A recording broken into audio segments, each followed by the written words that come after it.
With this new year coming up, we usually do a message, about a new life, a new you, a new beginning. But God is really laying on my heart, and I hope you all take this to heart. God has given me this word to shore up. And God is telling me to share with people about you need to shore up your life. You need to let God repair the parts of your life that need repaired.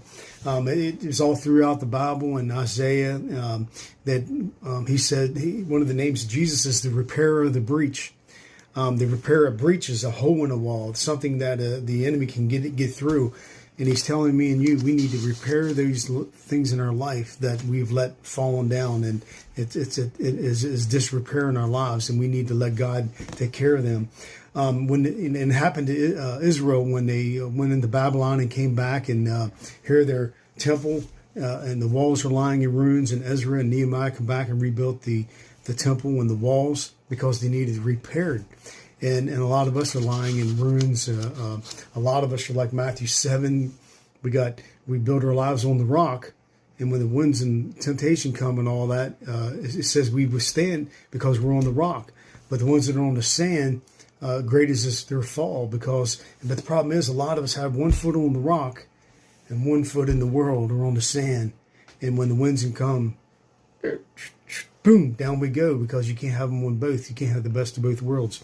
So I'm challenging in this new year, God is calling you and me to shore up our life, to shore up our walls, to repair the foundation in our lives, to get our roots deeper like never before, to reattach to the anchor of Jesus like never before, to shore up our armor, to shore up our time in the Word, shore up our time in prayer, shore up our time in worship, because we're going to need it like never before with all the things, the temptations, the trials, the turmoil, the seducing spirits, the lies, all the prosperity and blessings and compromised teachings, deceptions, and the culture in the world and that's coming against us, that's causing us to drift away. And God instead wants us to have the best of everything in our lives. And our friend David Church, and one of the leaders, talked about this house.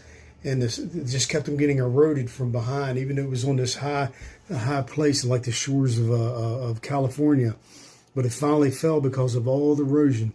So we have to constantly rebuild and restore our foundation with our relationship with Christ so it doesn't fall.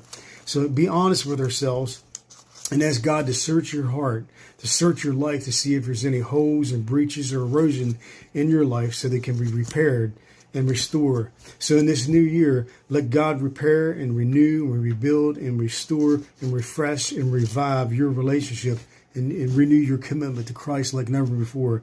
And read Psalm 51.